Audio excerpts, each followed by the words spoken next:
Okay, so one of my favorite parts about this lifestyle is you never know who you're going to find, and I'm in San Francisco today for Fruit Luck in sunny Dolores Park, and Nate here showed up, and Nate's been raw for 8 years, so I wanted to introduce him and hear his story.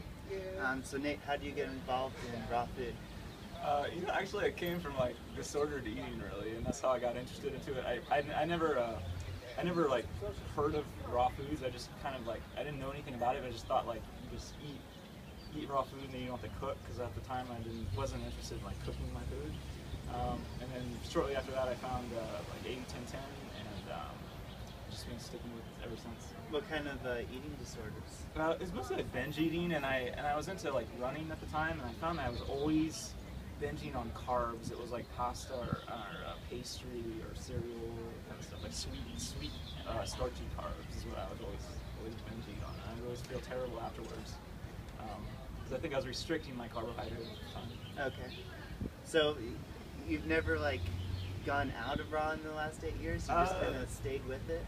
Basically, I transitioned over about a week, and then I was at a restaurant with my parents a couple months later, and there was a chef there, and he said, or the waiter said the chef has like a really good vegan prefix meal that he makes, and so I was kind of pressured into getting it at the time, and I started eating it a little bit, and I decided I didn't really want to finish it, and that was the last time I tried any good food.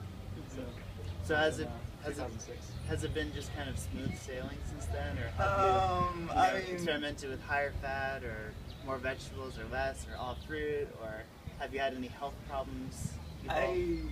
Probably all that stuff. I did experiment with higher fat a little bit, but I knew towards the beginning that low fat was what made me feel good.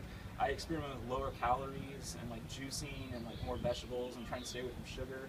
I had sort of an issue with sugar for a long time, where I would eat fruit and I would get really spaced out, and I realized I think what it was a mineral deficiency that I had, and after I corrected that, then I went back to eating a lot of fruit. Okay. What kind of mineral deficiency? I think it was chromium, but I'm not sure. I took this sort of like this mineral supplement that was like a bunch of minerals that are responsible for blood sugar metabolism, and immediately when I started taking that, I felt a ton better. It was like immediate. It was just amazing to me. Mm-hmm. Yeah. So you've also done Doug Graham's fasting retreat. Yeah. Can you talk a little bit about that? It was one of the best experiences of my life. I did it in 2009, and I fasted with him in Costa Rica for 25 days, and I was the second lightest person at the end. I was down to 94 pounds. Wow. How much do you weigh now? About 130. Okay. So I've always been kind of thin, and I was thin when I started, but I was like super thin when I finished. But afterwards, I felt like I was just unstoppable. It was the most amazing experience I've ever felt. Like afterwards, I felt so good after fasting. I think it's a great experience for anyone who's interested in health.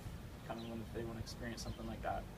Do you think it's kind of like a very important?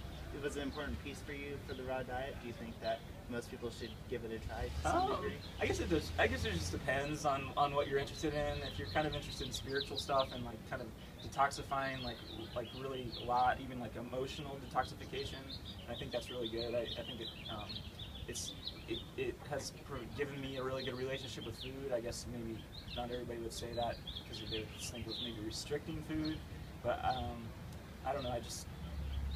For me, it was really great. It was more of a spiritual experience that I think I got out of it.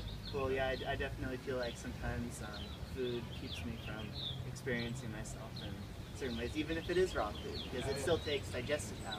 Yep. It doesn't matter if it's vegan or not vegan, or raw or not raw. It all takes energy from us. Yep. So you've also talked a little bit about you've done some stuff with John Bennett, and I'm a real big fan of John Bennett. He's got a lot of really great stuff. He seems to be really integrous.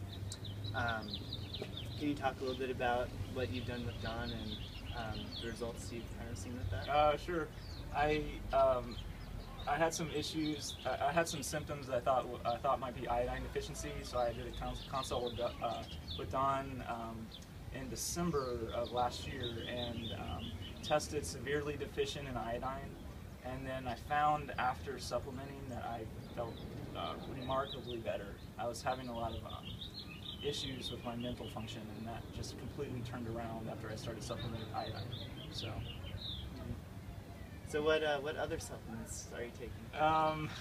I take a lot of supplements. I don't know, like, I'm just sort of cautious. I've had some issues in the past. I take B12, D3, K2. I take like a green powder, just as like kind of like a mineral. The barley grass. Yep. One.